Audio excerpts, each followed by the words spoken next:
Assalamu alaikum, 9th class. This is your biology lecture number 25.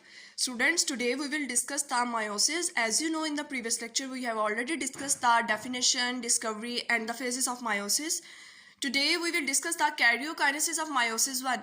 Karyokinesis is actually the division of nucleus. अब हम देखते हैं कि meiosis 1 में जो karyokinesis है वो फर्दर कितने स्टेजेस में सब डिवाइड हो रही है. तो सबसे पहले हम रिकॉल कर लेते हैं मायोसिस क्या होता है. मायोसिस में जो डिप्लॉइड पेरेंट सेल होता है वो उसमें 2 टाइम्स डिवीजन होती है और वो फर्दर 4 सेल्स में डिवाइड हो जाता है. ठीक है. और जो डॉटर सेल्स होते हैं उनमें नंबर ऑफ क्रोमोसोम्स हाफ हो जाते हैं, यानी कि रिड्यूस हो जाते हैं as compare to the parent cell. और मायोसिस में 2 टाइम डिवीजन होगी. माइटोसिस से आपने इसका डिफरेंस जो है वो अपने माइंड में रखना है, फिर आप जो है इसका डिफरेंस कर सकते हैं कि माइटोसिस में पेरेंट सेल डिवाइड करके 2 डॉटर सेल्स बनाता है, लेकिन मायोसिस में पेरेंट सेल डिवाइड करके 4 डॉटर सेल बनाता है और नंबर ऑफ क्रोमोसोम्स हाफ हो जाते हैं डॉटर सेल्स में. अब हम देखते हैं कि मायोसिस फर्स्ट थिंग जो हम देखेंगे कि मायोसिस बच्चे एक्चुअली ये प्रोकैरियोट्स में नहीं होती. ठीक है. प्रोकैरियोट सिंपल ऑर्गेनिजम्स हैं लाइक बैक्टीरिया और वो एसेक्सुअली रिप्रोड्यूस करते हैं, तो मायोसिस उनमें नहीं होगी. मायोसिस एक्चुअली यूकैरियोट्स यानी कि जितने भी सेक्सुअली रिप्रोडक्शन करते हैं ऑर्गेनिजम्स उनमें होगी, चाहे वो एनिमल्स हैं चाहे वो ह्यूमन बींग्स हैं, या हम कह सकते हैं कोई भी सिंगल सेल ऑर्गेनिज्म जो कि सेक्सुअली रिप्रोड्यूस करता है तो मायोसिस उनमें होगी. मायोसिस में एक्चुअली क्या होता है, जर्म लाइन सेल्स यानी कि गैमीट्स वगैरह बनते हैं. ओके. अब हम यहाँ पे देखते हैं karyokinesis of meiosis 1 is further subdivided into prophase 1, metaphase 1, anaphase 1 and telophase 1. आज जो हम डिस्कस करेंगे वो प्रोफेज 1 है. बच्चे prophase 1 is actually the longest phase of meiosis. ये बाकी जितनी भी फेजेस हैं उनके कंपैरिजन में सबसे लॉन्गेस्ट फेज जो है वो प्रोफेज 1 है. प्रोफेज 1 में हम देखते हैं कि अर्ली प्रोफेज में क्या इवेंट्स होते हैं और लेट प्रोफेज में क्या होता है. तो फर्स्ट ऑफ ऑल हम देखते हैं कि अर्ली प्रोफेज में कौन कौन सी चेंजेस आती हैं सेल में, उसके बाद हम डिस्कस करेंगे कि लेट प्रोफेज में क्या होता है. जी, सबसे पहले अर्ली प्रोफेज में ये होता है कि क्रोमैटिन मटेरियल जो है वो कंडेंस हो के क्रोमोसोम्स यानी कि हाईली ऑर्डर स्ट्रक्चर बना देता है. जैसे कि आपको पता है कि हमने माइटोसिस में भी देखा था कि क्रोमोसोम्स पहले बिल्कुल इस तरह से जो है वो इरेगुलर शेप में पड़े होते हैं जिसको क्रोमैटिन कहते हैं. This is the chromatin material. Chromatin material जब कंडेंस हो जाता है तो वो अपनी हाईली ऑर्डर स्ट्रक्चर में आ जाता है, यानी कि जिसको क्रोमोसोम्स कहते हैं. तो फर्स्ट चेंज ये आया. Second one is the synapsis. आपकी नेक्स्ट हेडिंग होगी साइनेप्सिस. साइनेप्सिस बच्चे कहते हैं हम के fusion of chromosome pairs at the start of meiosis. Meiosis के स्टार्ट में क्रोमोसोम के पेयर्स जो होते हैं वो आपस में फ्यूज करते हैं, एक दूसरे के साथ मिलते हैं. तो आपकी बुक पे लिखा हुआ है the homologous chromosomes line up with each other in the form of pairs is called the synapsis. ये होमोलोगस क्रोमोसोम्स हैं. तो फर्स्ट ऑफ ऑल हमें पता होना चाहिए कि होमोलोगस क्रोमोसोम्स क्या होते हैं. बच्चे होमोलोगस का मतलब होता है होमो मीन्स सेम. ठीक है. ऐसे क्रोमोसोम्स जिनके जो पेयर की फॉर्म में एग्जिस्ट करते हैं, जिनकी लेंथ सेम होती है, जिनका सेंट्रोमियर की पोजीशन सेम होती है, तो उनको होमोलोगस क्रोमोसोम्स कहते हैं. तो जब ये एक पेयर है होमोलोगस क्रोमोसोम्स का, ये एक दूसरे के साथ जो है वो लाइन अप होगा और पेयर की फॉर्म में एग्जिस्ट कर रहे हैं, तो इस प्रोसेस को साइनेप्सिस कहते हैं. Next heading will B bivalent and tetrad. Bivalent क्या होता है, each pair of homologous chromosome is called bivalent. जैसे कि आपको पेयर नजर आ रहा है होमोलोगस क्रोमोसोम का, तो आप इसको बाइवेलेंट भी कह सकते हैं. बाई का मतलब होता है 2. ठीक है. तो ये पेयर यानी कि पेयर में क्या होता है, 2 जो है वो क्रोमोसोम्स हमारे पास प्रेजेंट होंगे. ठीक है. तो ये पेयर है इनका, तो इसको हम बाइवेलेंट भी कह सकते हैं क्योंकि इसमें आपको 2 क्रोमोसोम्स नजर आ रहे हैं, तो ये बाइवेलेंट है. Next is the each bivalent has 4 chromatids which is known as the tetrad. Each bivalent, this one and this one has 4 chromatids. As you can see 1 2 3 4. Each bivalent has 4 chromatids. That's why we called it as the tetrad. Tetra means 4. तो इसका मतलब है कि हर chromatid के हर chromosome के पास जो each bivalent है pair में, उसके पास 4 क्रोमेटिड्स हैं, तो हम इसको टेट्राड भी कह सकते हैं. Next heading will be chiasmata formation. Chiasmata किसको कहते हैं? The point of attachment is called the chiasmata. Yes. The non sister chromatids of homologous chromosomes. इससे पहले हम ये देख लेते हैं कि एक ही क्रोमोसोम में जो 2 आर्म्स होती हैं उनको sister chromatids of a chromosome कहते हैं, लेकिन 2 डिफरेंट क्रोमोसोम की जो आर्म्स होती हैं इनको non sister chromatids of homologous pair कहते हैं. ओके.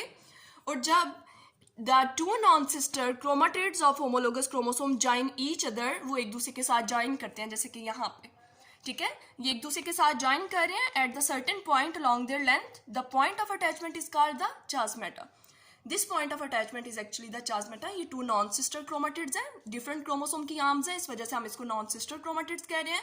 ये एक सर्टेन पॉइंट पे ज्वाइन करती हैं, इस वजह से हम इसको चार्ज कहते हैं. Next heading is the crossing over. Crossing over actually जब non sister chromatids of homologous chromosomes जो हैं वो एक दूसरे के साथ अपने सेगमेंट्स को एक्सचेंज करते हैं तो उस प्रोसेस को क्रॉसिंग ओवर कहते हैं. इसके रिजल्ट में रिकम्बिनेशन ऑफ जेनेटिक इन्फॉर्मेशन, यानी कि वो अपनी जेनेटिक इन्फॉर्मेशन को शफल कर रहे हैं. अब हम इसको यहाँ पे देखते हैं कि चार्जमेटा, पहले तो ये पॉइंट ऑफ अटैचमेंट है, फिर अब आपको जैसे कि डायग्राम में नज़र आ रहा है कि ये वाला क्रोमोसोम है, इसने इसकी अपर आर्म को शिफ्ट किया, इसने अपना सेगमेंट इसको दे दिया और इसने इसको दे दिया. तो this process is known as the crossing over.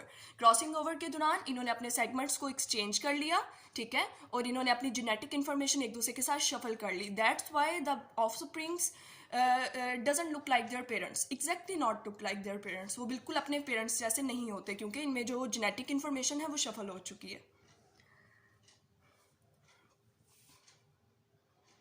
Okay, next is the discovery of crossing over. 1911 में एक अमेरिकन जेनेटिसिस्ट था जिसका नाम था थॉमस हंट मॉर्गन. उसने सबसे पहले ऑब्जर्व किया था क्रॉसिंग ओवर का method in the fruit fly which is the drosophila melanogaster. Fruit fly जो आप कॉमनली देखते हैं घरों में, उसका साइंटिफिक नेम होता है ड्रोसोफिला मेलानोजेस्टर. तो उसमें सबसे पहले क्रॉसिंग ओवर का मेथड देखा था थॉमस हंट मॉर्गन ने. ओके, ये जो सबके सब हमने चेंजेस देखी हैं ये एक्चुअली अर्ली जो है वो प्रोफेज में सेल में होने वाले इवेंट्स थे. Now we will discuss the events in the late prophase. Late prophase में क्या होता है? लेट प्रोफेज में ये होता है कि क्रोमोसोम्स कंडेंस करते हैं, फर्दर न्यूक्लियोलाइड डिसअपीयर होता है और फिर न्यूक्लियर इनवेलप भी डिसइंटीग्रेट हो जाता है. सबसे पहले तो क्रोमोसोम्स फर्दर कंडेंस करते हैं, ठीक है, यहाँ पे क्रॉसिंग ओवर हो रही है, ये सारा प्रोसेस हो रहा है. पहले तो सबसे पहले क्या था, क्रोमैटिन मटेरियल की फॉर्म में पड़ा हुआ था, फिर कंडेंस होकर क्रोमोसोम बनाता है, फिर फर्दर जब कंडेंस होता है उसमें क्रॉसिंग ओवर हो गई है, वो मटेरियल शफल कर रहा है, तो उसके दौरान न्यूक्लियोलाई वो न्यूक्लियस के अंदर प्रेजेंट होता है, ठीक है, वो भी डिसअपीयर हो जाएगा और न्यूक्लियर इनवेलप जिसने न्यूक्लियस को कवर किया होता है वो भी डिसइंटीग्रेट हो जाता है. ये क्यों डिसइंटीग्रेट हो जाता है? क्योंकि यहाँ पे जो स्पिंडल फाइबर्स हैं उन्होंने ये वाली स्पेस कवर करनी होती है सेंटर वाली, इस वजह से ये जो न्यूक्लियर इनवेलप होता है ये आहिस्ता आहिस्ता यहाँ से रिमूव होना शुरू हो जाएगा. Next is the centrioles which are duplicate during the interphase migrate to the two poles of the cell and form the spindle fibers. ये आपको नजर आ रहा होगा, ये सेंट्रियोल्स है, ये इंटरफेज के दौरान डुप्लीकेट हो गए थे, ठीक है. इंटरफेज में एक हमने पढ़ी थी एस फेज जो कि सिंथेसिस फेज होती है, उसके दौरान जो है सेल में मौजूद मटेरियल जो होता है वो डुप्लीकेट हो जाता है, वो अपनी कॉपी प्रोड्यूस कर लेता है. तो ये सेंट्रियोल इंटरफेज के दौरान डुप्लीकेट हो गए थे. अब वो सेल के टू पोल्स पे चले जाएंगे, एक यहाँ पे आ जाएगा और एक यहाँ पे आ जाएगा, और वो क्या जनरेट करेंगे? Spindle fibres. एक थ्रेड लाइक स्ट्रक्चर है जो इनमें से ओरिजिनेट होता है जिसको स्पिंडल फाइबर कहते हैं. Next point is the kinetochore spindle fibres actually attach with the kinetochore of chromosomes. बच्चे, काइनेटोकोर स्पिंडल फाइबर्स वो होते हैं जो सफिशिएंट लेंथ तक ग्रो करते हैं, ठीक है, ये ग्रो करते जा रहे हैं तो ये काइनेटोकोर स्पिंडल फाइबर हैं. कुछ बिल्कुल छोटे छोटे हैं, ये ग्रो नहीं कर पा रहे तो इनको नॉन काइनेटोकोर स्पिंडल फाइबर कहते हैं. तो ये जो ग्रो कर रहे हैं ये काइनेटोकोर स्पिंडल फाइबर हैं और ये किसके, जैसे कि आपको यहाँ पे नजर आ रहा होगा, ये जो है सेंट्रियोल्स ये टू पोल्स पे आ गए हैं और इनमें से जो काइनेटोकोर स्पिंडल फाइबर्स हैं वो अटैच हो जाएंगे काइनेटोकोर ऑफ क्रोमोसोम के साथ, ठीक है. तो इसी तरह जो नॉन काइनेटोकोर जो कि टाइनी हैं, छोटे हैं, जो कि सफिशिएंट लेंथ तक ग्रो नहीं करके गए, तो वो आपस में एक दूसरे के साथ अटैच हो जाते हैं. तो काइनेटोकोर ऑफ क्रोमोसोम का मतलब है कि ये जो सेंट्रोमियर होता है यहाँ पे एक स्पेशलाइज्ड प्रोटीन प्रेजेंट होती है जिसको काइनेटोकोर कहते हैं, जो कि क्रोमेटिड्स को अपने साथ अटैच करवाती है. तो जो सफिशिएंट लेंथ तक ग्रो कर जाते हैं जिनको काइनेटोकोर स्पिंडल फाइबर्स कहते हैं वो अटैच होते हैं with the kinetochore of chromosomes, जैसे कि आपको नजर आ रहा होगा ये इसके साथ अटैच हो गए हैं नेक्स्ट स्टेज में. नेक्स्ट क्या होता है? The non kinetochore spindle fibres जो कि सफिशिएंट लेंथ तक ग्रो नहीं करते, they are actually interact with each other. वो एक दूसरे के साथ ही अटैच हो सकते हैं. और two kinetochore spindle fibres from the opposite poles attach with a pair of chromosome. और यहाँ पे देखिए टू जो है वो काइनेटोकोर स्पिंडल फाइबर्स, एक ये है और एक ये नीचे है. तो from both sides two kinetochore spindle fibres आएंगे और ये पेयर के साथ अटैच हो जाएंगे. लेकिन माइटोसिस के केस में हमने देखा था कि क्रोमोसोम सिंगल था, काइनेटोकोर जो स्पिंडल फाइबर्स थे वो 2 ही ओरिजिनेट हुए थे फ्रॉम ईच सेंट्रियोल, लेकिन उस केस में सिंगल क्रोमोसोम था, यहाँ पे पेयर ऑफ क्रोमोसोम की बात हो रही है। तो ये हमने ओवरव्यू देख लिया अपना कि कैरियोकाइनेसिस की जो फर्स्ट फेज है जो कि प्रोफेज 1 है, उसमें पहले कौन कौन से इवेंट्स होते हैं और बाद में कौन से इवेंट्स होते हैं।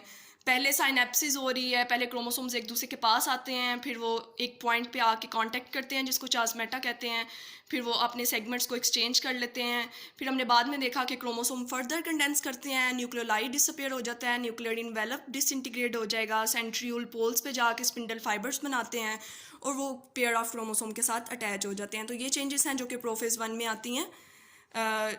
Not your diary.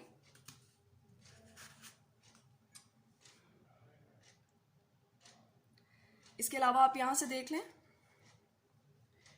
ये हमें दिखाया गया होमोलोगस क्रोमोसोम्स हैं, ठीक है। ये फर्दर ये देखें अपने सेगमेंट्स को अटैच करें एक दूसरे के साथ, ये चार्जमेटा है पॉइंट जहाँ पे एक दूसरे के साथ कांटेक्ट करते हैं। बाद में आप देखें इन्होंने अपने सेगमेंट्स एक दूसरे के साथ शेयर कर लिए हैं। इसी तरह यहाँ पे दिखाया गया homologous chromosomes, this point of attachment is called the chiasmata. और आफ्टर जो हमारे पास डॉटर क्रोमोसोम्स आए हैं वो कॉम्बिनेशन है ब्लू और रेड है, ठीक है। तो इस तरह से ये अपने सेगमेंट्स को शेयर कर लेते हैं।